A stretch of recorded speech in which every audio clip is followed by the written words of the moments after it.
Hey guys, welcome to the next tutorial of ethical hacking and penetration testing via Kali Linux.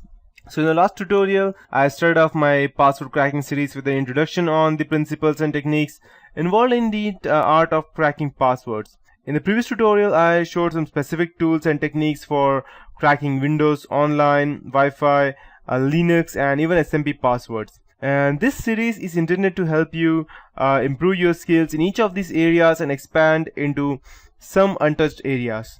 Very often hackers new to password cracking are looking for a single tool or technique to crack passwords, but unfortunately in reality that does not exist. Like they show in the movies that you cannot just go ahead and type something 2-3 line of code and you can hack. That's not possible in the real world. But that's fortunate for network security though. Each type of password requires a unique strategy tailored to that specific situation. The situation can be the type of encryption such as MD5, SHA-1, NTLM, etc. Remote versus offline, salted or unsalted, and so on. Your password crack strategy must be specific to that situation. So in this tutorial, I want to discuss about the extreme password cracking strategies. Many new password crackers simply run their password cracking tool and expect a breakthrough, but that does not happen. They will run a huge word list and hope for the best. If it doesn't crack the password, they're lost.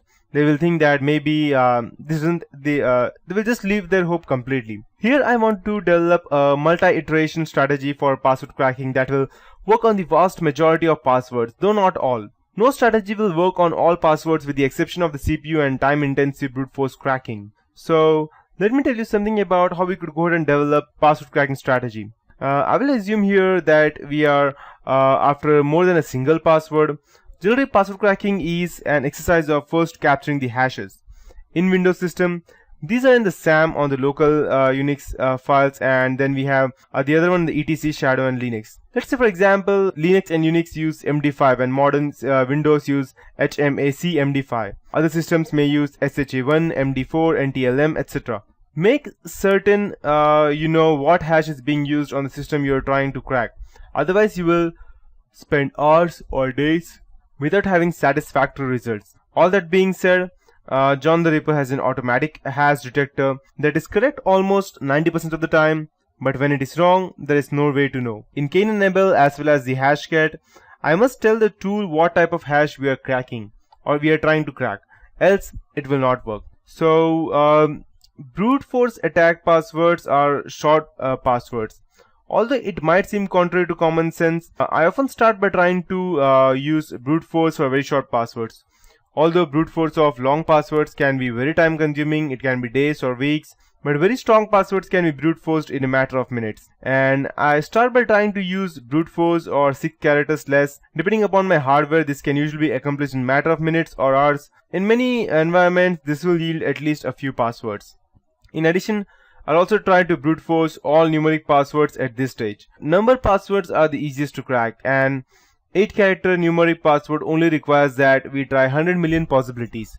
And even a 12-character number password only requires 1 trillion possibilities. And you may think that is huge, but with powerful hardware, we can do this barely, let's say example, without even wasting a single time. So here we have configured Cain and Abel to brute force 6-character password that are only numbers. So the first would be a low hanging fruit, to be more precise. Once I have broken a few short passwords by brute force, I'll still likely have a file that has many hashes in it. If you're trying to compromise an institutional or corporate network, we usually only need to crack a single password to begin the network compromise. Although the user whose password is cracked may have limited rights and privileges, there are many ways to escalate privileges to system admin or root. This means that if we crack a single password on a network, we can likely take down the entire network.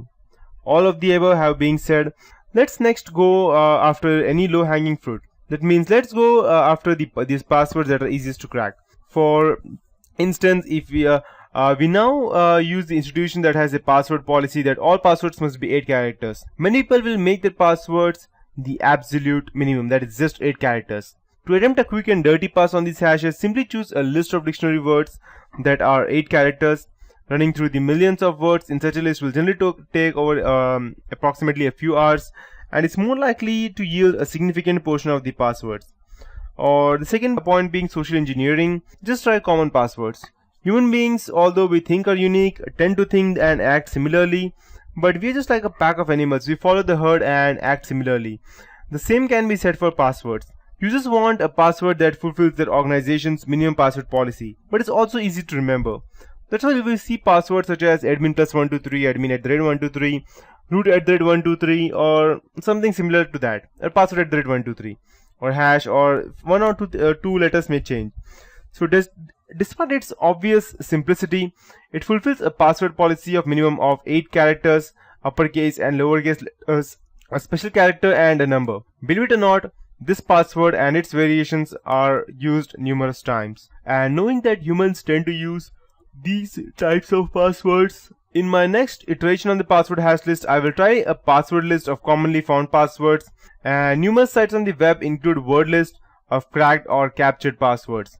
In addition, you might try scraping the web to capture as many passwords as possible. The step 4 would be to combine words with numbers. Running through the low-hanging fruit in the step 2 and common words to passwords like step 3, it will likely yield at least a few passwords and the time it consumes is minimal. Next, we want to attack the remaining hashes and take the next step in complexity. In this iteration, we will run the remaining hashes through a list. That's because the longer dictionary words and dictionary words with numbers are the toughest.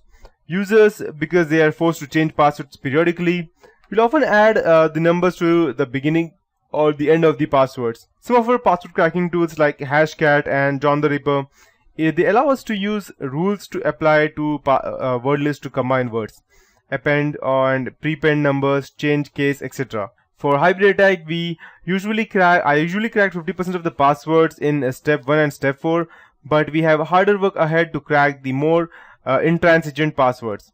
These passwords will often include the special characters and combined words. This would include passwords such as, let's say for example, if I have passwords such as soccer mom, SOCC3RMOM, it will go ahead and crack that. If I want to write, let's say for next big thing, I would probably write N3XT B1GTH1NG. So these are literally strong passwords including special characters and numbers, but because they include variations of dictionary words, they're easily crackable and they're not that hard. After that, we need a password list that combines dictionary words with numbers and special characters. Fortunately, that is something that John the Ripper does automatically, but other password crackers just Cain-Enable does not necessarily. Hashcat can be run with one of its many rule sets to combine words and special characters to your word list.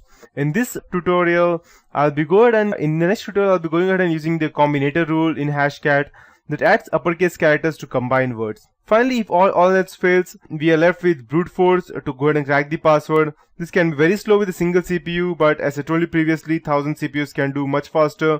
Even when we are left with a brute force attack, we can be strategic about it. For instance, if you know that password policy is a minimum of 8 characters, try brute forcing with just 8 characters. It will save you time and likely yield some passwords. In addition, you can choose your character set. Once again, if you know that password policy is uppercase, lowercase and a number, choose only those character sets to brute force. Finally, some password crackers like Hashcat have built-in policies that can choose to attempt the brute force method. These are similar to strategies that help by shaping your attacks based on the password construction protocol followed by a company group or name. These rules can be used in other password cracking tools such as John the Ripper, and here we will be seeing a list of rules in Hashcat as well. So in the end, it is very important to be successful at password cracking that you follow a systematic strategy. No matter what tool you are using that requires multiple iterations to crack the passwords. This strategy generally works from the passwords that are easiest to crack and the most difficult to crack as well. Of course, this strategy will be it will be dependent upon the tools you are using, the word list that you use, the password policy of the victim. Although I have laid out here my strategy as to how I work, yours may be different and it may be needed to adapted or changed according to the work environment that you're working in.